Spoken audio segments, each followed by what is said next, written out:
Seit nunmehr 20 Jahren sind Sie Chef der Berliner Philharmoniker. Wie sehen Sie die 2 Jahrzehnte im Rückblick und was sind Ihre Pläne für die Zukunft? Ja, ich muss ganz ehrlich sagen, ich war sehr erstaunt, wie man mir plötzlich sagte, es sind jetzt 20 Jahre und es soll gefeiert werden. Die Zeit ist so schnell vorbeigegangen wie ein einziges Jahr. Und wir haben einen wunderbaren Kontakt gehabt, wir haben eine wertvolle künstlerische Arbeit gemacht. Und ich kann nur mit größter Freude und Hoffnung in die Zukunft sehen.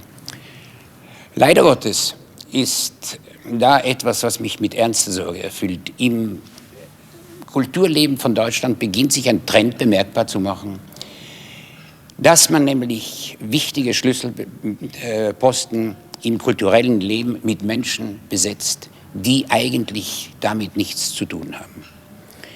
Es scheint da eine heimliche Absicht derer zu sein, die diese Verpflichtungen vornehmen, selbst in der ganzen Sache etwas mitmischen zu können, anstatt die Verantwortung einem kompetenten Menschen zu überlassen. Und dies passiert genau jetzt in Berlin.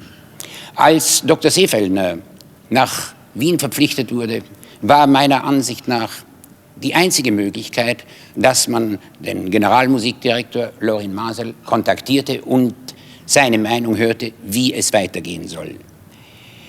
Ich habe aus Sorge um die Zukunft diese ganzen Gerüchte nicht vom Hörensagen her gehört, sondern ich habe Herrn Maazel persönlich in Cleveland angerufen.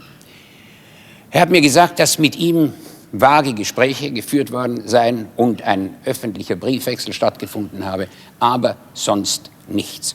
Nun gibt es sicher 7 oder 8 kompetente Personen, die dieses Haus hätten leiten können. Man hat mit ihnen, nicht mit einem von ihnen gesprochen. Mit einer einzigen Ausnahme. Rolf Liebermann. Liebermann, der sicher heute kompetenteste Opernfachmann der Welt ist.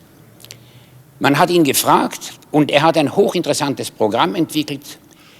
Er wollte die beiden Häuser, die Pariser Oper und die Berliner Oper, zusammenleiten und selbstverständlich an jedem Haus einen Exekutivdirektor einsetzen. Diese Idee ist als fantastisch und undurchführbar abgelehnt worden. Sie ist aber nicht fantastisch, denn während meiner Zeit als künstlerischer Direktor der Oper habe ich genau dasselbe Projekt 7 Jahre lang realisiert, und zwar mit der Mailänder Scala. Und es ist eine Zusammenarbeit gewesen, die für beide Institute sehr fruchtbringend war, speziell in einer Zeit, wo die Inszenierungen immer teurer werden, wo die Sänger immer rarer werden, war diese Zusammenarbeit segenbringend und für beide von Vorteil. Ich bin sicher, dass es die beiden Institute, Paris und Berlin, zu einer ungeahnten Höhe hinauf katapultiert hätte, wenn man es gewollt hätte. Man hat es nicht gewollt. Ich bin sicher, Maazel wäre damit einverstanden gewesen. Meta sollte zu uns kommen und wenn man mich in der geeigneten Form gefragt hätte, hätte ich sicher auch dazu Ja gesagt und mitgearbeitet.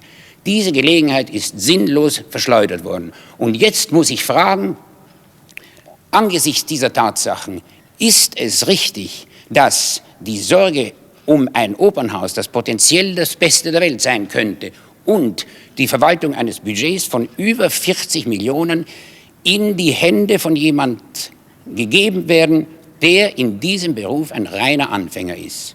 Die Antwort weiß nur der Wind.